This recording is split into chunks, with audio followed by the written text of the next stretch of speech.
সরকারি জমিন, আমরা সরকারি লোক, আমরা খাস জমিনে বসবাস করি। এখন বর্তমানে বাইচারা লাগাইছে আমাদের বাড়িঘর দুয়ার ভাঙিয়ে ভিটি বেরিয়ে এরা দখল করে নিব। মাননীয় সেনাবাহিনী অফিসারকে আমি অভিনন্দন জানাইছি, আমি সুবিচার আপনার কাছে চাইছি। মাননীয় জেলা প্রশাসক, আমি আপনার কাছে সুবিচার চাইছি। আজ 17 বছর ধরে আলুদ্দিনে আমাকে দাঁড়াইতে আছে। সাদাবাজি কেস দিছে, নারী নির্যাতন কেস দিছে, গাছ কাটা কেস দিছে, ধান কাটা কেস দিছে। সাদাবাজি কেস দিয়ে আমার স্বামী অসুস্থ, ফেরে শালা মানুষ উপরে পড়ে গেছে, পুলিশে আয়া তারে ধরে লিয়ে গেছে। অনেক বছর ধরে এলাকা বাস করি, প্রায় 50 বছর আগে, আমার জন্মের আগে থেকে মানে এই বাড়িটা নিয়ে ঝামেলা চলতেছে। তো আমার বাবারে জেলে নিয়ে গাছ কাটছে, তারপরে বাসায় এসে অনেক মানে অত্যাচার নিপীড়ন করতেছে।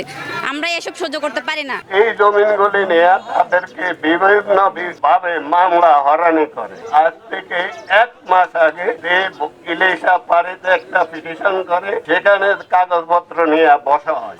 যখন বসা হইলো তার কাগজপত্র আইলো ঠিক হয়। তারপরে সে আরেকটা দরখাস্ত করে বলা ওসির কাছে, ওসি সাহেব তদন্ত করে দেখছে, আবার সেই মামলাটা এই পাড়ির আইসি আজিজুল ইসলামকে পাঠায়। তার বসার উপস্থিতিতে সেখানেও তার কাগজপত্র ঠিক হয়। তারপরে সে আরেকটা দরখাস্ত করে বলা সিদ্দিক দরকার, সেখানেও তার কাগজপত্র সঠিক হয় নাই। কিন্তু তার একটা ক্ষমতা আছে, সে বিগত দিনে আওয়ামী লীগ করছে এবং তার ছেলে ছাত্রলীগ করে। এই ক্ষমতা দিয়া এই এলাকার এই লোকদের বিভিন্ন মামলা হামলা দেয়া হয়রানি করছে। সরকার একটা আইন করছে, কাগজ যার জমিন তার, কিন্তু তার কাগজ নাই, টাকার দাপট বেশি। এতে নিরয় লোককে হয়রানি করতেছে।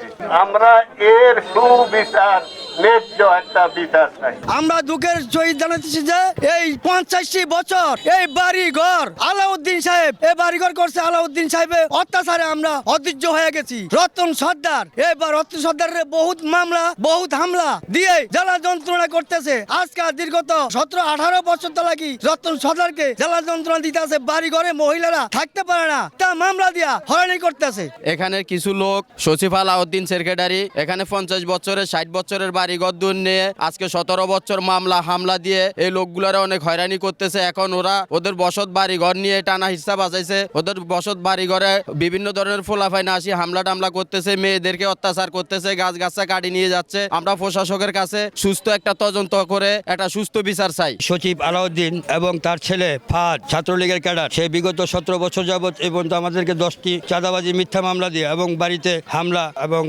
বিভিন্ন হুমকি দুমকি মারধরের হুমকি দুমকি দিতেছে। এবং এর সঠিক বিচার এবং জেলা প্রশাসক এবং দেশের যত প্রশাসনিক কর্মকর্তা আছে তাদেরকে আকুল আবেদন, এর সুষ্ঠু তদন্ত করে এটা সঠিক বিচার করার অনুরোধ করতেছি। আর আমার বিরুদ্ধে যে একটা মানববন্ধন হয়েছে শুনেছি পুলিশা, এটা সম্পূর্ণ ভিত্তিহীন। উক্ত জমি আমার চাচা 1959 সালে, আর আমার বাবা একত্রে ছিল, একই ফ্যামিলির লোক ছিল। তখন আমার চাচা নদী ভাঙ্গার পর আমার চাচা যখন দুর্বল হয়ে পড়ে, তখন চাচা উক্ত জমিটা আমাদেরকে বিক্রি করার পর আমরা এই জমি ভোগ করে আসতেছি। কিন্তু বিবাদীরা জোরপূর্বক আমাদের 50-60 শতাংশ জমিতে গড় তুলিয়া তারা বসবাস করতেছে। আর তারা আমাদের গাছপালা জোরপূর্বক এই বিগত 10-12 দিন পূর্বে আমাদের প্রায় 1.5-2 লাখ টাকার গাছ কাটি জোরপূর্বক কাটিয়ে নিয়ে যায়। তখন আমি এডিএম কোর্টে এক সচিব পদ্ধতির দ্বারা আমি একটা মামলা করি নিষেধাজ্ঞা দেয়, যাতে তারা গাছ গাছা নিতে না পারে। হ্যাঁ, তারা যে বলতেছে যে জমি তাদের এই পক্ষে তাদের কোনো এভিডেন্সই নেই, তারা কোনো কাগজ দেখাতে পারবে না। আমার কাগজে সবকিছু আছে। কাজেই তারা যে মানববন্ধন করেছেন এবং এটা সম্পূর্ণ মিথ্যা ও ভিত্তি।